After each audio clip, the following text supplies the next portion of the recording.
Saúde em Foco, para você saber mais sobre o mundo da medicina. Olá, estamos aqui em mais um Saúde em Foco. Chegou a vez de falarmos sobre o câncer de intestino. Com o envelhecimento da população, houve um aumento nos casos em todo o mundo. Hoje a doença representa a segunda causa de morte por câncer em países desenvolvidos e o fenômeno se repete em nações em desenvolvimento como o Brasil. Para falar sobre esse importante tema, trouxemos aqui hoje o cirurgião do aparelho digestivo e gastroenterologista Dr. Carlos Alberto Magalhães Castilla. Dr. Castilla, muito obrigada pela tua presença em nosso programa. Seja muito bem-vindo. Eu que agradeço, Sérgio, o convite. É um privilégio poder estar me comunicando aqui com a comunidade, né? De fato, esse tema é um tema que instiga muita discussão, porque o câncer do intestino é um dos cânceres, como tu disseste há pouco, que é o segundo que mais mata tanto homens quanto mulheres no nosso país, e tem um impacto na saúde da comunidade muito grande, porque ele gera problemas depois da cirurgia por vezes, né? E é um assunto que necessita ser falado justamente porque, apesar de ser uma doença que leva esse nome, o câncer, que assusta bastante, é uma doença em que o diagnóstico precoce pode ser feito e, quando feito, tem altos índices de curabilidade. Doutor, então para iniciar a nossa conversa, o que é de fato o câncer de intestino? O câncer de intestino é um tumor maligno do intestino, né? O câncer ele começa, isso é importante que se diga, ele não começa como câncer, ele começa sempre como, na maioria das vezes, como um pequeno pólipo, uma verruga, né? E essa verruga desenvolve-se durante alguns anos, de 4 até 6, 7 anos, se transforma no decorrer desse tempo em câncer. Então é uma doença e que tem o seu tempo de latência e desenvolvimento. Mas é uma doença maligna e que, se for atingir o seu estágio avançado, gera esse número absurdo de mortes. Nós temos cerca de 40 mil casos novos de câncer de intestino no nosso país, uma média de 19 casos para homens e 19 casos para mulheres para cada 100 mil habitantes. Isso demonstra o impacto da importância dessa doença e, além de ser uma doença que interfere muito nos custos do Sistema Único de Saúde, principalmente, né? A gente tem aí em torno de quase 700 mil internações nos últimos 10 anos, unicamente, em todo o país, unicamente por essa doença. Doutor, o senhor falou sobre 40 mil casos. O câncer de intestino ele pode ser considerado o câncer que mais mata no país? É o segundo que mais mata, né? 40 mil casos, 20 mil casos novos por ano para homens e 20 mil casos novos para mulheres também. E quais são os grupos que têm maior chance para desenvolver o câncer de intestino ou o câncer coloretal? Então, o câncer de intestino ele tem uma prevalência um pouquinho maior nos homens, mas quase que próximo das mulheres. À medida que a população envelhece, a gente tem uma chance, nos países em que há um tempo de vida maior, o índice é maior. Mas à medida que as pessoas envelhecem mais, a chance de tu desenvolver um câncer coloretal é maior. Existem alguns grupos que são mais comuns, são as pessoas acima de 45 anos. Né?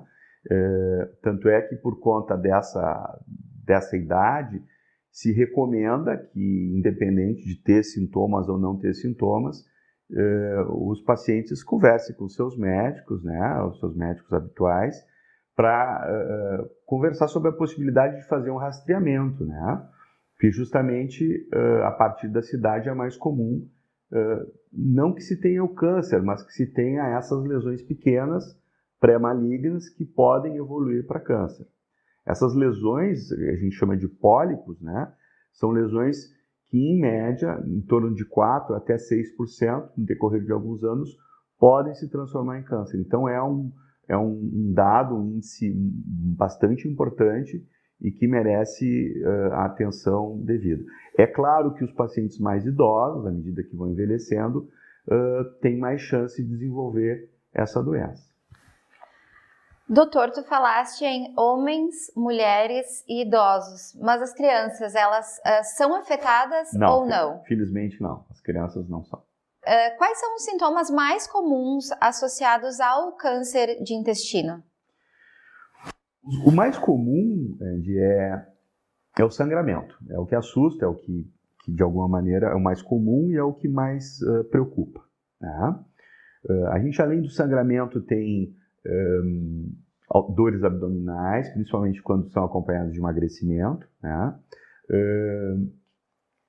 Além da dor abdominal, a alteração do hábito intestinal, isso é uma coisa muito comum, né? Ou o paciente começa a ter dificuldade de evacuar, ou tem diarreia sem ter uma explicação. Né? Então, esses são os três sintomas mais comuns que devem levar o paciente a procurar o seu médico, a discutir e a tentar investigar o motivo que isso está acontecendo.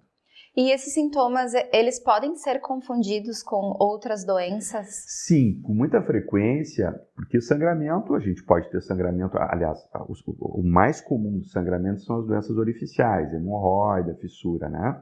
Às vezes, por vezes, as pessoas subjugam um pouco esse sintoma em função de ter alguma doença orificial. Mas sempre é importante discutir com o seu médico a necessidade ou não de investigar esse sangramento. Porque, por vezes, a necessidade de investigação muda o roteiro e muda muito o desfecho da doença. Doutor Castilla, quanto tempo leva para a doença se manifestar? Bom, o câncer de cólon ele começa como, na maioria das vezes, como um pequeno pólipo, né? Então ele inicia-se pequeno, como se fosse um grão de ervilha, né? E no decorrer de algum tempo, de alguns anos, 4 até 6, 7 anos, ele se desenvolve em câncer. E isso é muito importante salientar, Andy, pelo seguinte, porque o câncer de intestino ele é um câncer silencioso.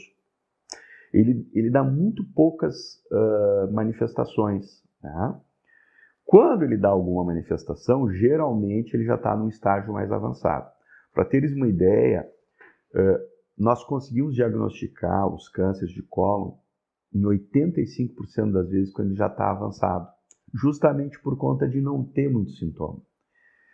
Por conta disso, vem se organizando inúmeras entidades médicas, esse ano iniciou, um programa, um projeto nacional, que já existe em outros países, de rastreamento do cólon de câncer de intestino. Porque se tu identificas o paciente que tem uma lesão na qual a gente chama de pré-maligna, que são esses pólipos, e possibilita o tratamento precoce, esses pacientes que têm os pólipos, que têm um potencial muito grande de se transformar em câncer, não vão chegar nessa fase da doença. E a pandemia, doutor, ela tem afetado no tratamento da doença, no diagnóstico? Como é que fica isso? Infelizmente, sim. Nós esse ano, existe uma estatística, né? As sociedades médicas fizeram uma estatística, houve uma diminuição de 31% no número de colonoscopias ideais para serem feitas, e isso diminui um impacto muito grande, não está se sentindo agora, mas para os próximos 3 anos vai se observar um aumento muito grande do número de cânceres avançados por conta desse atraso no controle, no rastreamento e na vigilância dos cânceres coloretais. Doutor, tu falaste em colonoscopia. As pessoas têm um pouco de receio com relação ao preparo. Fala um pouquinho pra gente sobre isso. Então, o que é colonoscopia? Colonoscopia é uma endoscopia do intestino. Para ser feito isso, a necessidade de um preparo de cólon detalhado é um preparo que permite um exame de qualidade, né? Porque o que é colonoscopia? É olhar a mucosa do intestino grosso por dentro no detalhe. Existem várias ferramentas para serem feitas, né? A gente utiliza equipamentos de alta definição, com luz branca, o preparo tem que ser adequado. Eu realizo o exame no Hospital de São Pedro, aqui de Garibaldi, uma grande maioria das vezes com auxílio de anestesista, né? Porque é um exame que, justamente por dar um pouquinho de desconforto, é importante que o paciente esteja sedado, né? Então, existe uma série de cuidados para fazer esse exame, porque justamente por ser tão importante a visualização de lesões pequenas e que existem tantos mecanismos tecnológicos durante esse procedimento, utilizando corantes, imagens de zoom, porque nós estamos buscando lá lesões de 3 milímetros, 4 milímetros, 5 milímetros, 1 centímetro, 2 centímetros. Em virtude dessa tecnologia recente, viu, nos últimos 10 anos, nos oferecer essa possibilidade de buscar no detalhe as lesões, esse exame começou a ser feito de uma maneira diferente. É natural que as pessoas tenham receio, né? Mas compensa pela segurança do resultado. Existe um receio, mas compensa. Então, qual é a importância desse diagnóstico precoce? Se tu consegues fazer um diagnóstico de uma lesão precoce, que chama-se pólipo, porque o pólipo é uma lesão benigna ainda, tá? Quando tu identificas um pólipo, é uma lesão benigna. Ela leva, como eu falei, algum tempo para se transformar em câncer. Nem todos os pólipos se transformam em câncer. Uma incidência de 4 a 6% podem se transformar em câncer. Então, no momento que tu identificas uma lesão precoce, durante a colonoscopia há a possibilidade de retirada dessa lesão. Nós temos ferramentas que permitem que a gente vá lá e tire ela por completo e mande examinar. Né? Depois que se identifica o tipo dessa lesão, normalmente são benignas, com algumas características que nos indicam se ela poderia ou não se transformar numa lesão neoplásica, cancerígena. Com essas informações, a gente, primeiro, retira a lesão e, segundo, classifica esse paciente para que ele seja vigiado a vida toda. Porque aí, no momento que tu tens o espécime, a lesão que foi retirada, nós temos a capacidade de acompanhar ele a vida toda. Isso é, ele vai fazer exames regulares de tanto em tanto tempo, permitindo que, se eventualmente ele tiver alguma outra lesão, a gente possa tirar de novo. Porque é importante que seja dito que existem algumas características no câncer de cólon, né? Algumas famílias, porque é uma doença que tem um fundo genético muito, muito importante. Então, algumas famílias têm uma predisposição ao câncer. No momento que a gente identifica essas famílias, esses pacientes devem ser vigiados pelo seu médico com uma regularidade, né?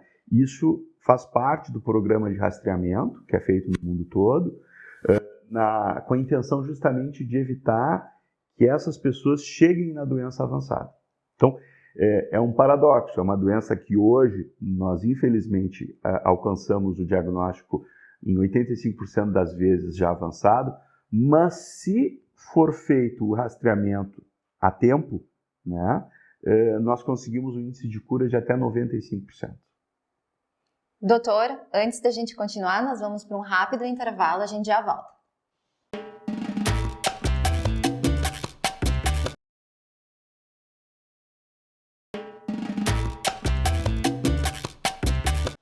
Estamos de volta com o Saúde em Foco, na presença do cirurgião do aparelho digestivo e gastroenterologista, Dr. Carlos Alberto Magalhães Castilla. O Rio Grande do Sul é o terceiro estado, doutor, com o maior número de pessoas com câncer de intestino, perdendo somente para São Paulo e Rio de Janeiro. Por que isso?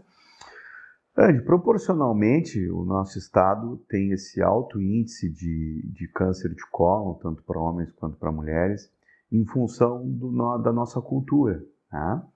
Então, existem alguns fatores, principalmente alimentares, que devem ser levados em conta nessa incidência maior. Então, falando de Brasil, o sul e o sudeste são os lugares em que tem uma maior proporção e o norte e o nordeste uma menor proporção. Aqui nós consumimos mais carnes vermelhas. E se sabe que o consumo maior de carnes vermelhas favorece ao desenvolvimento de câncer de cólon, de reto. Em contrapartida, populações que consomem muita fibra têm menos chance de desenvolver câncer de cólon. A África, por exemplo, o índice de câncer de cólon é muito menor que no mundo ocidental. O Rio Grande do Sul é conhecido pelas seus churrascos, as suas carnes, né? Faz parte da nossa cultura. Então, além da baixa ingesta de fibras e da alta ingesta de carnes vermelhas, existem outros fatores que também, no geral, devem ser combatidos, né? Que é o sedentarismo, o alcoolismo, a obesidade, né? O tabagismo, que tem um impacto populacional muito grande no aumento da incidência dessas doenças. E qual a influência da alimentação como um todo no tratamento do câncer de intestino?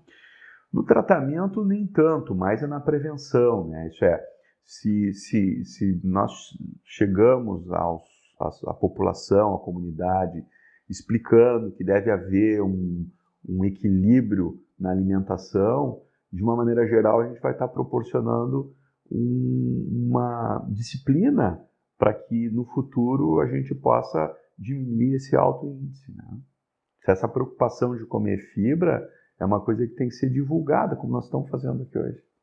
E o tratamento, doutor, ele consiste em quê? Como é que é realizado o tratamento da pessoa com o câncer de intestino? O tratamento é cirúrgico, né? O objetivo do tratamento é a ressecção cirúrgica, né?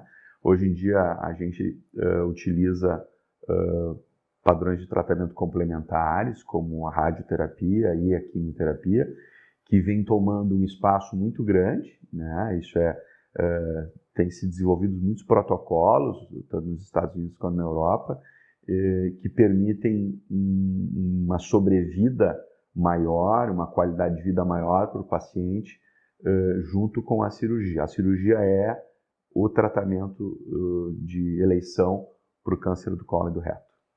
E no que consiste essa cirurgia? E após realizada a cirurgia, o câncer ele pode voltar? A gente depende muito do estágio em que é feita a operação. Então a gente se propõe a retirar o câncer, né? Depois de retirado, se manda analisar, existem algumas classificações e se faz um estadiamento do paciente para ver se aquela lesão está unicamente no cólon ou se ela tem algum tipo de evasão para gânglios ou para outros órgãos anexos, né? Mas baseado nessa classificação, a gente então se propõe a vigiar o paciente. Então é uma coisa muito individual de um paciente para o outro, né? O estágio em que foi feito o diagnóstico, né? E a evolução pós-operatória. Doutor, mito ou verdade? O câncer ele pode ser prevenido ou não? Pode. Então, em função da Covid, esse ano nós tivemos pouca abertura, espaço, enfim, de falar sobre uma campanha que está sendo feita em todo o Brasil, é feito em outros países do mundo, que já passou o Março Azul.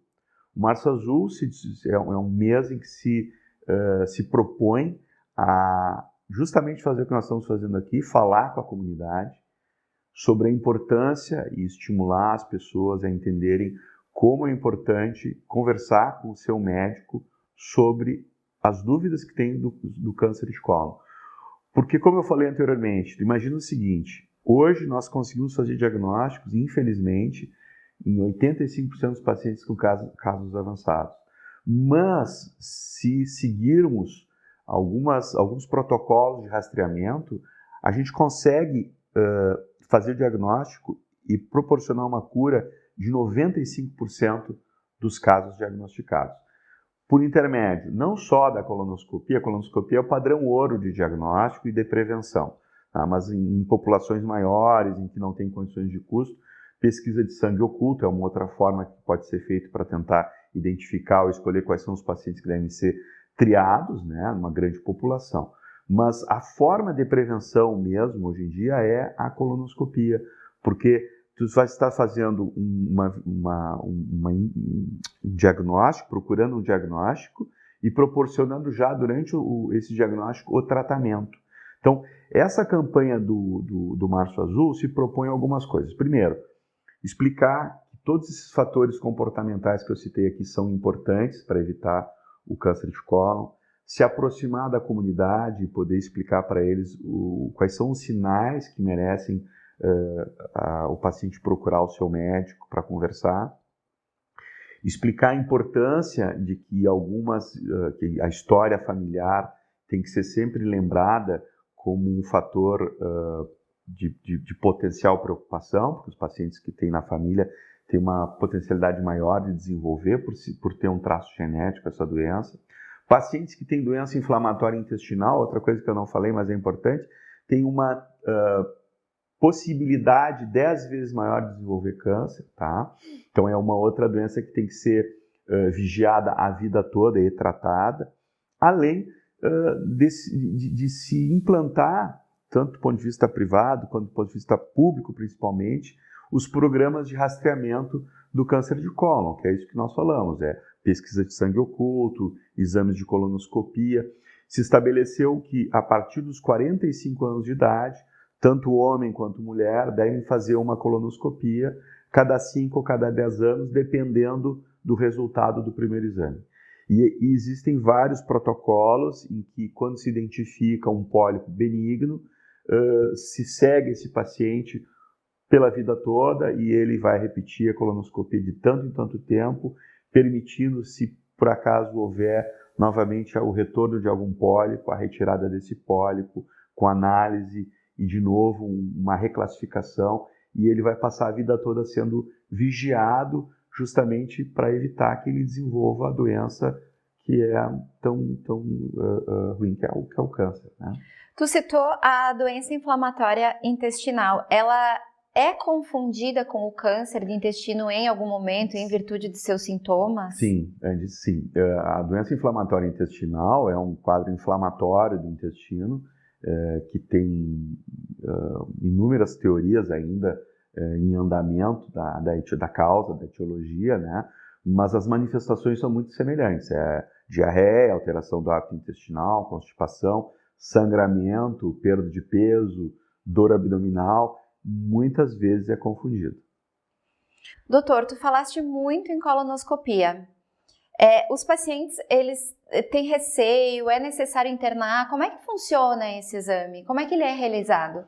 Esse exame, Andy, o paciente geralmente precisa fazer um preparo de cólon. Tem uma dieta um dia antes, tem um preparo de cólon, na maioria das vezes, em casa. A não ser aqueles pacientes que têm uma doença crônica ou são mais velhinhos, precisam ter um acompanhamento da enfermagem, da gente, na véspera, né? Mas, na maioria das vezes, precisam fazer uma dieta, um preparo. Grande maioria das vezes chega no hospital na hora do exame, né? Já vai para a unidade de endoscopia. Lá a gente tem um protocolo de atendimento, mesmo com Covid. Existem inúmeros protocolos de proteção mútua, tanto para o doente quanto para a equipe médica. Esse paciente, ele geralmente pega uma veia, né? Conversa com a gente, conversa com o anestesista. A maioria das vezes o serviço de anestesia está com a gente e faz o seu exame. O exame dura em torno de 30 minutos, tá? Depois o paciente passa para uma sala de recuperação, fica na recuperação em média 1 hora, né? Faz um lanche ali, sai alimentado e sai com o nosso telefone, porque, claro, quando ele vai para casa ele tem algumas dúvidas, eventualmente a família fica em dúvida em relação à dieta. Claro que recebe tudo por escrito, mas enfim, saiu dali, mas a gente está acompanhando junto, né, para as próximas 24 horas, algum tipo de reação que possa ter, ou mesmo alguma dúvida que possa ter, porque não deixa de ser um exame invasivo, né, e que, por vezes, além de diagnóstico, é terapêutico, né, em que há a retirada dessas lesões precoces, né. Os índices de complicação do exame e dos procedimentos terapêuticos é muito baixo mesmo. As pessoas têm receio às vezes disso, mas a gente sempre conversa antes sobre essas dúvidas, né? Mas é um exame padrão ouro para que nós possamos ter essa tranquilidade de poder ter certeza que estamos bem com a nossa saúde. Doutor, tu falaste também muito sobre sangramento. Certo. É importante ressaltar que nem todo sangramento pode ser hemorroidas? Boa pergunta, Andy. Isso de fato acontece muito no consultório, porque o que mais assusta a gente é o sangramento. Vai evacuar, tem sangue. Uma grande parte das pessoas, em torno de 15 a 20% da população, tem doença orificial, tem fissura, tem hemorroida. E uma coisa que ocorre com frequência é o paciente sempre atribuir o seu sangramento a essa doença orificial. E isso nem sempre é verdade, dependendo da idade dele, nós conversamos, da história familiar, enfim. Então, nós temos que ter muito cuidado em interpretar esses sangramentos e sempre procurar conversar com o seu médico sobre a necessidade de ter que investigar esse sangramento. Porque, por vezes, a gente perde a oportunidade de poder fazer um diagnóstico precoce, né? E claro que o sangramento é o mais... Inclusive, quando se sangra, o mais comum é que seja uma doença orificial, de fato. 90% das vezes é. O que não pode haver é essa dúvida e essa confusão das manifestações frente a um diagnóstico tão importante que é o câncer de intestino. Doutor, para a gente finalizar então, o câncer de intestino ele é porta de entrada para outras doenças? Na verdade, o câncer de intestino, as doenças que antecedem o câncer de intestino, que são os pólipos, os adenomas, essas sim são as que dão origem ao câncer de intestino, né? Quanto mais precoce a gente faz o diagnóstico e quanto mais precoce se opera os pacientes que têm já a doença maligna, menos chance se tem de desenvolver uma doença sistêmica, uma doença crônica que possa levar o paciente à morte. Doutor, muito obrigada pela tua participação em nosso programa. Hoje nós conversamos com o Dr. Carlos Alberto Magalhães Castilla, ele que é gastroenterologista e cirurgião do aparelho digestivo. Muito obrigada, agradecemos imensamente a tua participação aqui no Saúde em Foco. Eu que agradeço o convite, o espaço para poder divulgar essas informações, que eu acho que me parece ser muito importante para a comunidade. Eu que agradeço, obrigado. Obrigada também a todos que ficaram aqui conosco e até a próxima.